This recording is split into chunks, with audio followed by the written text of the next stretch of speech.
மறைந்த முதலமைச்சர் ஜெயலலிதாவுக்கு தமிழகத்தின் பல பகுதிகளிலும் உள்ள பள்ளி மாணவ மாணவிகள் அஞ்சலி செலுத்தி வருகின்றனர். திருச்சியில் உள்ள பள்ளிகளில் மறைந்த முதல்வர் ஜெயலலிதாவுக்கு இன்று அஞ்சலி செலுத்தப்பட்டது. பின்னர் ஜெயலலிதாவின் சாதனைகள் குறித்து விளக்கப்பட்டது. அதேபோல் கோவை மாவட்டத்தில் மறைந்த முதலமைச்சர் ஜெயலலிதாவின் உருவப்படத்திற்கு மலர் தூவி மெழுகுவர்த்தி ஏந்தி அஞ்சலி செலுத்தினர். கோவை ராஜவீதி பகுதியில் உள்ள துணிவணிகர் பள்ளியில் கோவை மாவட்ட முதன்மை கல்வி அலுவலர் அருள்முருகன் பள்ளி மாணவர்களுடன் இணைந்து அஞ்சலி செலுத்தினார். சிவகங்கை மாவட்டத்தில் உள்ள அனைத்து அரசு மற்றும் தனியார் பள்ளிகளில் காலஞ்சென்ற ஜெயலலிதாவிற்கு இரங்கல் தெரிவிக்கும் விதமாக அஞ்சலி செலுத்தும் நிகழ்ச்சி நடைபெற்றது.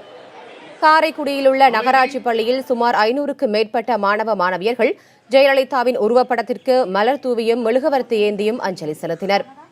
நாகை மாவட்டம் கஸ்தூரிபாய் காந்தி கன்னியா குருகுலத்தில் நடைபெற்ற அஞ்சலி நிகழ்ச்சியில் மாணவ மாணவிகள் ஆசிரியர்கள் உட்பட 1000க்கும் மேற்பட்டவர்கள் கலந்து கொண்டு சர்வ சமய பிரார்த்தனை செய்தனர்.